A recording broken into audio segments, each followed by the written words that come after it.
Selon vous, qu'est-ce qui distingue le calme intérieur d'une simple détente? Et comment ce calme devient-il une ressource clé dans les moments de haute pression? Pour un sportif, en quoi le calme intérieur peut-il faire la différence dans la performance, là où la nervosité devient un obstacle? Ces questions sur l'exploration mentale vont certainement permettre à notre invité aujourd'hui de développer son expertise sur les nuances du calme intérieur et son impact dans la pratique sportive. Alors, bonne écoute.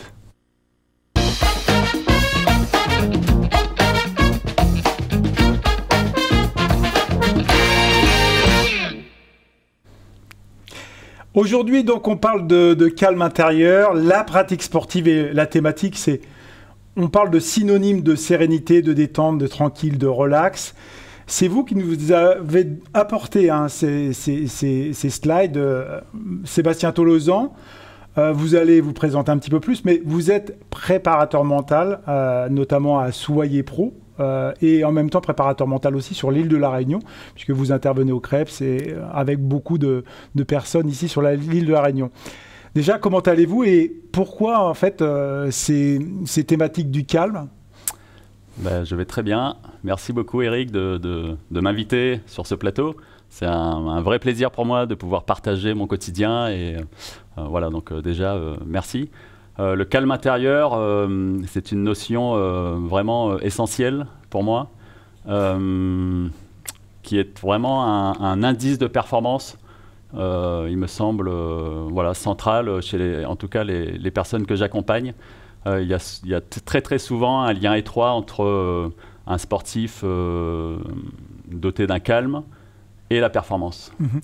Soyez Pro, je crois qu'il y a plusieurs thématiques. Hein. On salue d'ailleurs Ronan Lafay, c'est lui qui a inventé cette méthodologie voilà, de prépa mentale. Et à l'intérieur, il y a le calme, mais il n'y a pas que le calme. Non, il y a donc le pro, les lettres P-R-O. Il y a le P d'être posé, en lien justement avec le calme intérieur. Voilà, il y a le R de respirer, qui, on le verra, pourrait être est un outil pertinent pour notamment le développement du calme intérieur. Et puis il y a le O de observer son intériorité, mais également observer l'extérieur, pouvoir faire des choix pertinent. Et il y a le O de oser également. Oser s'engager, oui. Oser, oui, c'est vrai qu'on va oser justement aller vers le calme intérieur et un peu définir. Vous nous avez apporté une slide justement sur une définition.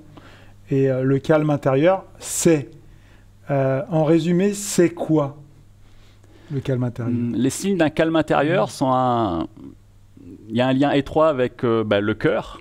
Un cœur qui bat lentement est très souvent synonyme d'un calme intérieur. L'absence ou peu de pensée, l'absence d'émotion sont aussi des signes. Et ouais, je l'écrivais plus globalement, le calme intérieur pourrait être le relâchement de toutes les tensions finalement physiques, mentales ou émotionnelles. Voilà. On voit, attention au calme mou, c'est pas la même chose en fait. On voit bien que là dans la préparation mentale, qui est vraiment quelque chose où il y a un travail à fournir avec des outils derrière, oui, la différence, le calme mou, c'est quoi?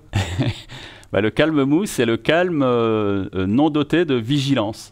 Et nous, on est dans la pratique sportive et le sportif se doit d'être vigilant à ce qui se joue intérieurement, mais également évidemment extérieurement.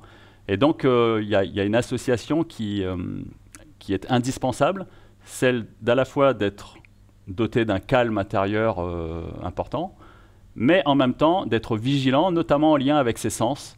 Voilà, on aura l'exemple de certains sportifs qui vraiment le représentent à merveille. Voilà, d'associer ce mot vigilance pour justement être prêt à parer à toute éventualité. C'est vrai que vous parlez des sportifs parce qu'on est dans une préparation mentale là, dans le cadre justement de l'exploration mentale sur le sport. Et vous posez la question, en fait, et nous on se pose aussi la question, comment font justement les champions? On parle souvent du haut niveau parce que ça nous permet d'avoir un peu un effet miroir en fait, sur une pratique exceptionnelle parce qu'on est sur de la haute performance. Vous dites que les champions parlent souvent du calme. C'est ça? Oui. Lorsque je lis des interviews, c'est un mot qui revient assez souvent finalement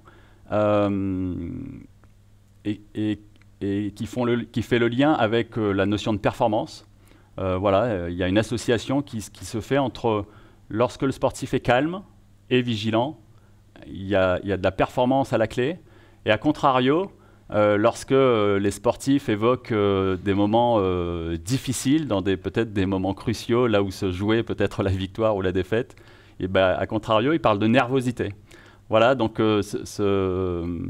voilà, c'est vraiment pertinent et c'est pour ça que, à mon sens, l'une des clés essentielles liées à la performance, c'est vraiment de comprendre que ce calme, il est indissociable.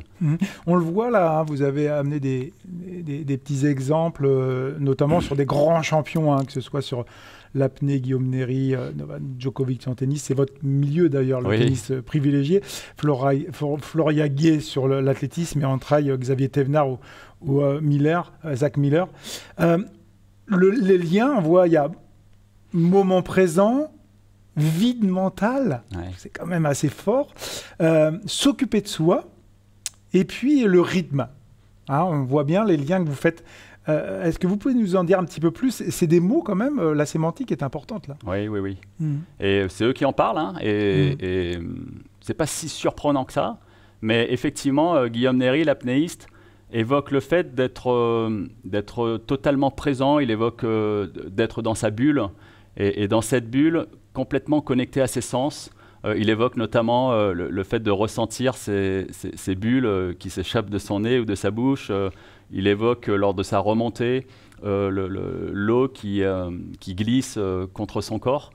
Et à contrario, si jamais il était en lien avec du monde des pensées et un mental présent qui pourrait le faire sortir de ses sensations, ça serait vraiment dangereux, il le dit lui-même, ça serait une fuite en avant de ce qu'il vit, ça serait finalement de ne pas honorer l'instant et de se projeter vers un futur qui là pourrait vite devenir dangereux parce que l'envie de respirer se faisant de plus en plus forte, voilà, le piège est vraiment là.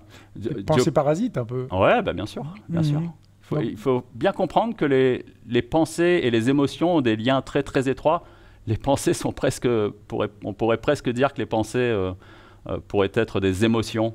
Et donc le piège est grand, et notamment pour un apnéiste qui ne peut respirer. Quand on sait que l'émotion est très très énergivore. Donc voilà, Vous nous disiez d'ailleurs dans une émission Sport Live qu'on vous recommande justement sur le mental en mouvement, qu'une émotion ne durait pas longtemps dans le cerveau. J'ai trouvé ça très intéressant, c'est-à-dire que finalement après on peut la cultiver, cette émotion, on peut la garder et devenir un état émotionnel quelque part. Oui. C'est un peu ça. Oui. Il y a des travaux là qui ont relaté que l'émotion d'un point de vue physiologique, ne restait que 7 secondes. Mais qu'en fait, parfois, on avait l'impression qu'elle était présente très très longtemps. Et finalement, c'est la résistance à cette émotion, peut-être avec cette petite voix qui vient de façon permanente revenir, ressasser, en lien avec du jugement de soi sur pourquoi j'ai fonctionné ainsi et j'aurais dû faire autrement, etc. Et c'est finalement cette résistance à l'émotion et cette non-acceptation qui fait que l'émotion reste et perdure. Et voilà, donc je trouvais que c'était intéressant de se dire que finalement, ce n'est pas finalement l'émotion en elle-même qui pose une difficulté, c'est cette résistance. Et encore ce lien aux pensées et au mental, jugeant, voilà. Oui, et c'est là où c'est intéressant aussi, parce qu'on voit, c'est des questions à comment font les champions, mais la préparation mentale, on en parlait un petit peu en off sur le côté du curseur entre le normal et le pathologique. On n'est pas dans le pathologique, mais où est le pathologique entre guillemets? On est vraiment dans la notion de performance. Oui. C'est-à-dire que là, on va travailler pour que finalement l'athlète aille mieux soit plus heureux, mais en même temps, on va aussi avoir une visée de performance. Oui, tout à fait. Et c'est l'un des axes essentiels de la préparation mentale, hein, de faire ce lien avec la performance. Et le calme intérieur est un axe, un pilier essentiel et un outil de cette performance. Ouais. Vous nous parlez aussi là, sur la slide qu'on va voir, sur le côté d'une sorte d'alignement. Alors on parle souvent d'alignement du cerveau, du corps et en fonction du contexte. Là, vous nous parlez d'une sorte aussi d'alignement sur le cœur, le corps et l'esprit. Vous pouvez nous en dire un petit peu plus par rapport à cette petite phrase qu'on voit ici? Oui, c'est intéressant. J'ai découvert que ces 3 formes d'intelligence, que sont l'intelligence du cœur, du corps et de l'esprit, étaient présentes chez chaque être humain. Et moi, je fais vraiment un lien avec la notion de calme ou un état émotif, parce que dès lors que l'harmonie n'existe pas entre ces 3 formes d'intelligence, alors il y a une dualité qui s'opère chez la personne et une division et finalement une confrontation avec ce que le cœur voudrait, par exemple, et ce que le mental ne voudrait pas. Donc c'est hyper intéressant de pouvoir questionner l'athlète et de lui proposer un terrain d'expression pour son cœur. Si ton cœur pouvait parler, qu'est-ce qu'il évoquerait, qu'est-ce qu'il exprimerait. Et le cœur, qui est le centre des désirs profonds, a son mot à dire et permet de recevoir des informations très différentes de celles de son mental, par exemple. Et donc, c'est super intéressant. Ça vient en complément, finalement. Donc, il y a l'idée d'écouter son cœur, en lien avec son désir, de pouvoir aussi donner la parole à son mental, peut-être en lien avec le monde des pensées, hein, qui va ensuite définir des croyances, des convictions, des valeurs. Voilà. Et le corps va faire le lien entre ces 2 formes d'intelligence pour réaliser physiquement, c'est un peu la partie immergée de l'iceberg, mais j'ai pu observer que dès lors qu'il y avait une harmonie qui était faite entre cœur, corps et réalisation finalement, et mental, alors le calme était présent parce que l'athlète restait unité, c'est-à-dire harmonie, et avait une réalisation avec ce qui était pertinent, cohérent pour lui. Il y a vraiment un gros travail à fournir parce que quand on peut recevoir des athlètes, par exemple, vous pouvez recevoir des athlètes, on voit bien qu'à la base, il y a une sorte de petite schizophrénie qui peut s'installer, sans parler du pathologique, mais on y est tous plus ou moins. C'est-à-dire qu'il y a une scission vraiment entre le côté des sensations qu'on peut avoir au début et puis après l'interprétation en fait justement de ces sensations. L'interprétation, c'est souvent là aussi, hein. C'est-à-dire ça arrive au cerveau et les pensées, et c'est ce que vous dites, oui. A priori qu'à un moment donné, il peut avoir une mauvaise interprétation. Je pense que, en tout cas, c'est comme ça que j'opère, que de clarifier, de préciser avec le sportif, avant l'action, ses intentions, la façon dont il souhaite évoluer dans une démarche très participative, de l'écouter, de le questionner, voilà, qu'il soit au clair, qu'il soit précis. Et avant l'action, c'est aussi permettre, pendant l'action, d'être connecté au sens. Et c'est Djokovic qui en parle très bien, à l'image d'un animal sauvage, finalement. Je suis conscient de ce qui se joue intérieurement, je suis conscient voilà, en lien avec les sens, la vue, l'ouïe, le ressenti, le kinesthésique. Et de cette façon-là, un temps pour la réflexion, l'analyse, la précision, un temps pour l'action, mais la pire chose qu'on puisse faire, que l'athlète puisse faire, c'est d'amener de la réflexion, de l'analyse, des pensées pendant l'action. Là, ça devient très difficile. Il faut éviter. Il faut, dans l'idéal, proscrire. Proscrire, d'accord. Ouais, c'est intéressant parce que là, on est vraiment sur finalement la mise en œuvre dans les outils, et ça demande aussi des patterns mentaux à mettre en place en amont. Et donc là, le préparateur mental a un gros rôle. Oui, tout à fait. D'ailleurs, il y a un vrai, enfin, en tout cas pour ma part, dans l'organisation de l'accompagnement, il y a une vraie part qui est faite à la philosophie. Et c'est Claude Fauquet, que j'adore, qui évoque que sans philosophie, c'est très très difficile de performer, sans avoir clarifié, sans avoir précisé, sans avoir défini ce que le sportif souhaite, comment il le souhaite, quelle est sa vision, en lien avec sa vision du monde, de ses convictions, de tout ce qu'il a construit, de sa singularité. Claude Fauquet, qui était DTN de natation à une Exactement, époque, qui parlait de la contingence notamment. Eh oui, bien sûr. Voilà, donc on parlait de philosophie et qui a permis de sortir des champions olympiques. Bah, lui, c'est incroyable.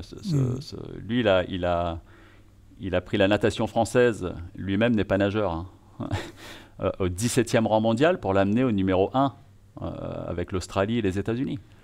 Voilà, en faisant différemment, en étant créatif. Il y a plein de choses derrière, mais voilà. Justement, de la créativité, alors ce ne sont pas des recettes, justement, ce sont des pistes sur le calme intérieur. Et notamment, vous nous parlez de en quoi est-ce utile, essentiel, et vous avez listé voilà, quelques petites phrases. Est-ce qu'on peut en résumer, en sortir quelques-unes qui sont très importantes, par exemple? Oui, bien sûr. Le calme permet lorsque je suis dans un état de calme, je peux voir la situation qui se présente à moi telle qu'elle est, dans la vérité de la situation en fait. A contrario, lorsque je suis émotif, la situation que je vois n'est pas celle qui est réellement, mais je le vois à travers le filtre de l'émotion. Lorsque j'ai très peur, par exemple, je peux avoir un focus sur un seul élément en omettant tout ce qui se passe autour, et ça peut être très très piégeux. Voilà, donc c'est pour apporter une réponse pertinente et cohérente, de voir la situation telle qu'elle est, ça paraît indispensable déjà. Dès lors que je suis calme aussi, je peux avoir du recul sur la situation. Ça veut dire que je vais agir en conscience et je ne vais pas réagir. Donc je vais éviter tout ce qui pourrait être de la précipitation, voilà. Et là-dessus, j'aime beaucoup Mandela qui s'exprime et qui exprime le fait notamment de ses erreurs et sur les erreurs qu'il a pu commettre. Il a dit à chaque fois, ça a été le fruit d'une forme de précipitation. J'ai réagi, je n'ai pas pris suffisamment de temps. Voilà, et donc la réaction en lien avec les émotions, ben, voilà. Donc c'est aussi pertinent. Il y a un élément qui est central, c'est que pour être concentré,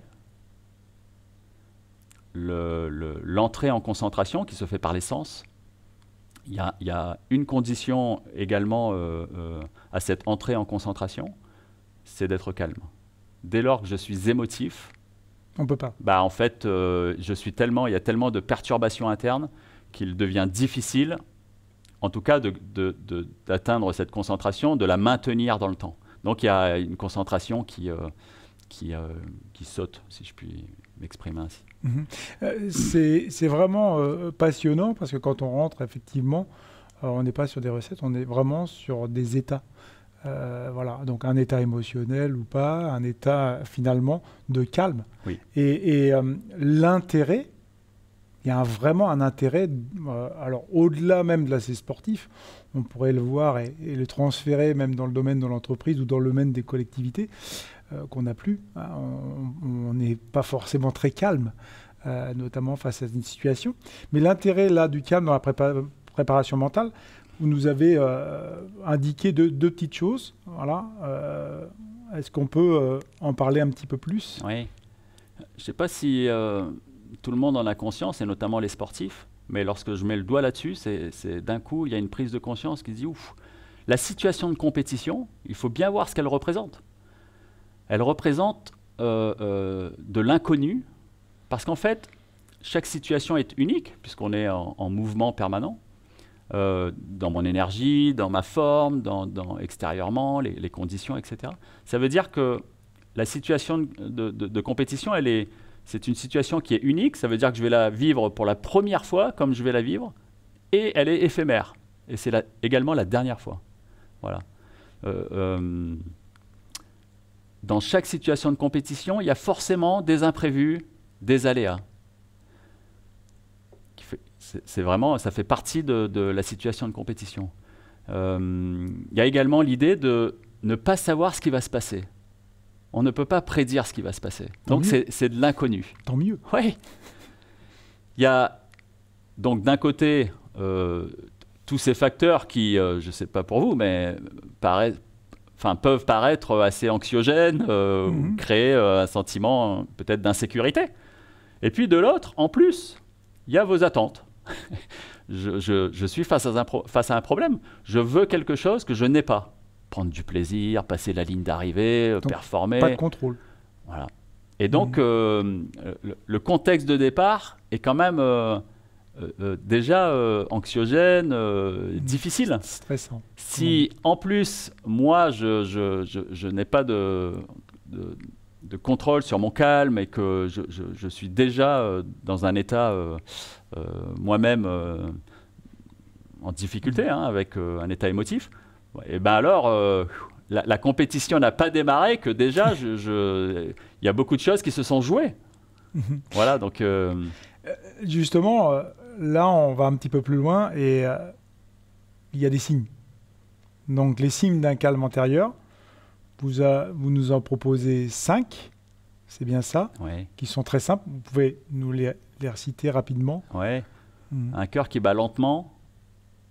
Et moi, je propose souvent aux sportifs de simplement poser la main sur le cœur en étant assis dans telle situation, dans sa voiture, il y a des embouteillages. Eh ben, où est-ce que j'en suis? Voilà. Et une accélération du cœur, un cœur qui tape dans la poitrine, sont à contrario des signes d'émotion. Voilà, il y a une diminution des pensées. Vraiment, ça ne vient pas taper dans tous les sens. Voilà. Il y a très souvent aussi un corps posé, relâché, détendu, sans mouvement parasite, sans... Ça, on le voit. On peut le voir très bien. Qui flagelle. Exactement. On le voit. Souvent, les sportifs s'en défendent en disant que ce sont des habitudes, mais que c'est en aucun cas... En fait, non. En fait, chaque mouvement parasite comme ça est signe d'une tension. Et ce qui est intéressant, c'est qu'une tension physique amène forcément, et c'est la sophro qui l'a montré, amène entre le lien entre le corps et l'esprit. Voilà. Qu'une tension physique amène forcément une tension mentale, ou qu'une tension ici amène une tension physique. Donc attention au mouvement parasite. Ça va avec le 4e en fait. Oui, voilà, oui. Un corps détendu, relâché, posé, les 2 pieds dans le sol, voilà, qui amène une stabilité, un ancrage. Tout à fait. Et puis, l'absence de symptômes émotifs, ça on le sait, lorsqu'on est très stressé, on peut avoir la boule au ventre, des transpirations, une chaleur excessive, une respiration anormalement rapide, voilà.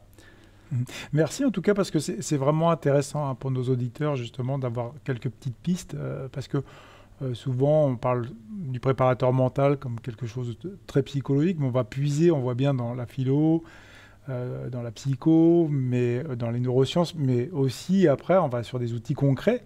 Oui. Et notamment si on revient à ces choses et ces thématiques-là, vous partez justement de postulats, d'approches philosophiques et physiologiques. C'est-à-dire on y mêle plein de champs dans la prépa mentale. On va aller puiser en fait dans une version un peu holistique, c'est ça, des champs finalement dont vous allez vous nourrir pour les échanges avec les athlètes, c'est ça, tout à fait, les sportifs. Je parlais tout à l'heure de l'harmonie entre cœur, corps, esprit. Qui finalement n'est pas si présente que ça chez les sportifs que j'accompagne, quel que soit leur niveau. Et on voit vraiment des dualités. Voilà.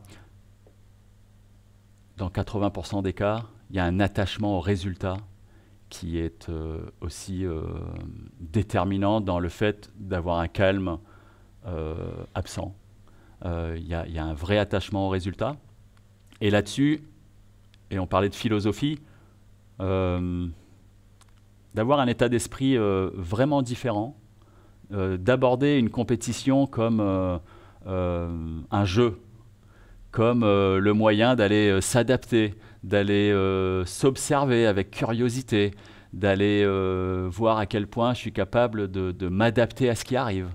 ouais, un peu dans un état d'esprit d'aventurier, avec le sourire aux lèvres, et ben, c'est quand même très différent d'un autre monde qui pourrait être celui de je veux, je dois, il faut, en lien avec des obligations, des exigences, des devoirs, et qui s'accompagne très souvent à la notion de contrôle, de vouloir contrôler. Tout contrôler. Tout contrôler.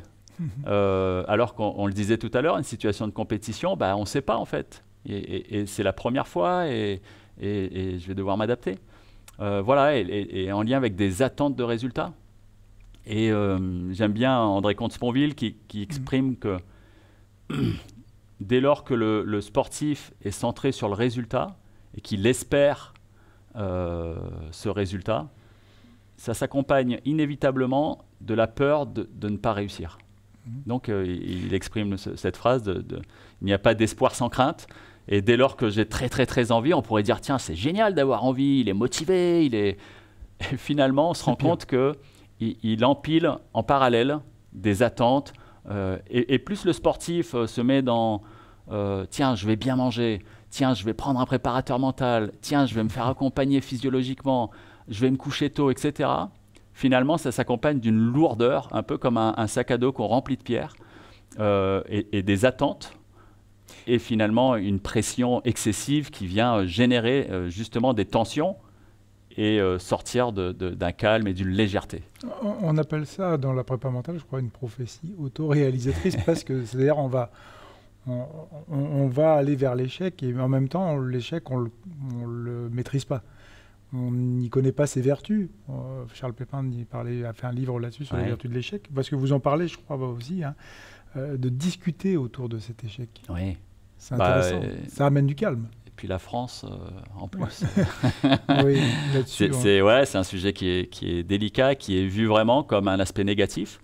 Mais quand j'entame une discussion avec les sportifs sur OK, l'échec m'a fait mal, OK, il m'a amené des émotions négatives, OK.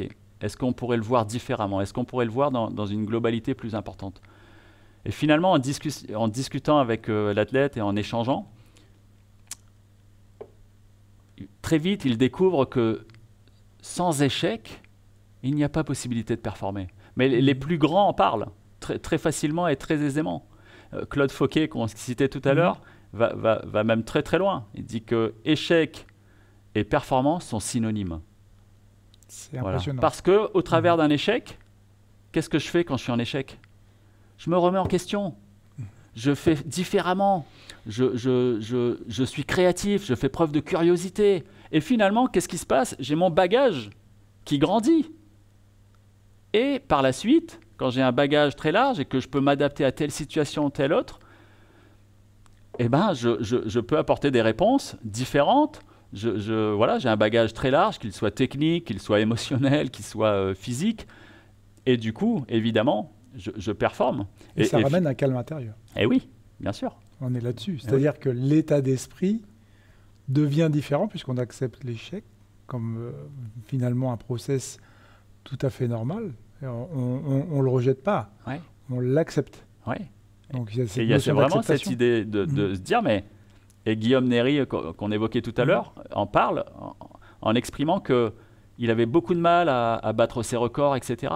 Et en fait, c'est la maman d'un de ses adversaires qui a une discussion philosophique avec lui, qui dit, tu sais, il y a deux choses importantes dans la vie, il y a la naissance et il y a la mort. Au milieu, c'est un grand jeu. Et est-ce que tu es prêt à jouer? C'est marrant, c'est la maman de son adversaire direct. Je trouvais que c'était beau. C'est beau. À la veille d'un championnat du monde. Et il ne comprend pas sur le coup, c'est quoi cette histoire de jeu, etc. Et puis la nuit faisant son effet, le lendemain matin, il se dit, ok, bah, si la vie est un jeu, dans un jeu, il y a aussi ceux qui gagnent et ceux qui perdent. Est-ce que je suis prêt à l'accepter de perdre, puisque c'est un jeu? Et il est dans l'eau avant sa plongée. Et puis d'un coup, il se dit, ok, alors s'il y a un jeu, ah oui, il y a le chronométreur, bah tiens, lui, il joue son rôle dans le jeu. Tiens, il y a le médecin qui est là, qui joue son rôle et tout ça. Ben moi, j'ai mon rôle à jouer. Je vais y aller et je suis, ok, j'accepte de perdre. Et voilà, donc il y a cette acceptation de l'échec.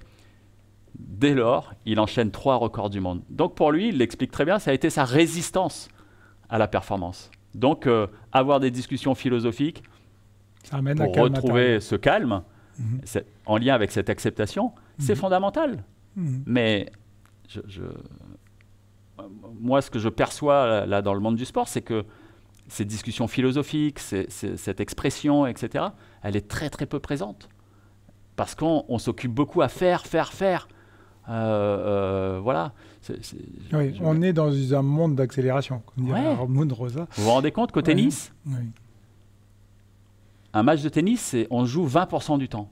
80% du temps, on ne joue pas. Je vous laisse imaginer ce qui peut se passer dans le monde des pensées, etc. Le calme intérieur, il n'est pas forcément... Si jamais vous regardez un entraînement de tennis, c'est tout l'inverse qui se passe.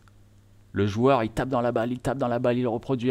Il y a très très peu de temps passé à s'exprimer, à évoquer ses ressentis, à donner du sens à son entraînement. Et on est dans une répétition. Donc c'est à l'opposé de ce qui se joue en compétition. Donc c'est de reprendre la spécificité d'une compétition. Ça paraît aussi intéressant. Écoutez, c'est immensément passionnant.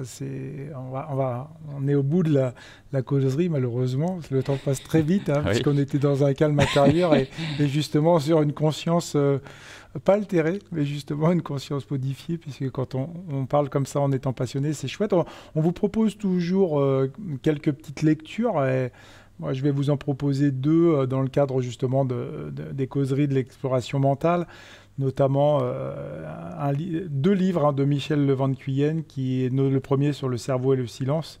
Je pense qu'effectivement, dans le cadre de ce qu'on a évoqué, ce côté, justement, vous parliez aussi en prépa mentale, à un moment donné, d'aller seul dans des grandes balades pour explorer en fait ce calme intérieur. Se retrouver avec soi-même, ne jamais s'oublier dans l'équation. Je suis la personne la plus importante. Je suis la personne la plus importante.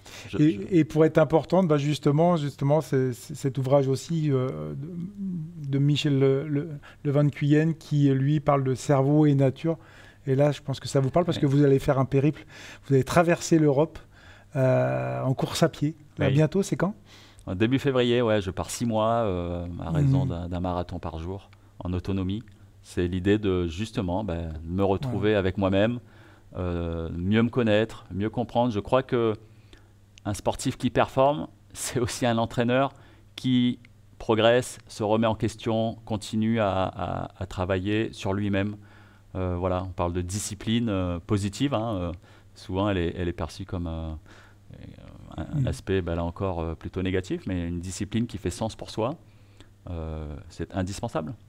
Merci beaucoup, Sébastien Tolosan. On rappelle, vous êtes préparateur mental à Soyez Pro, qu'on salue. Vraiment un super périple, on vous souhaite un super périple. On vous retrouvera certainement en 2025. Nous, on vous dit à très bientôt pour de nouvelles causeries sur l'exploration mentale qui sont toujours aussi passionnantes. À bientôt. Merci beaucoup, à bientôt.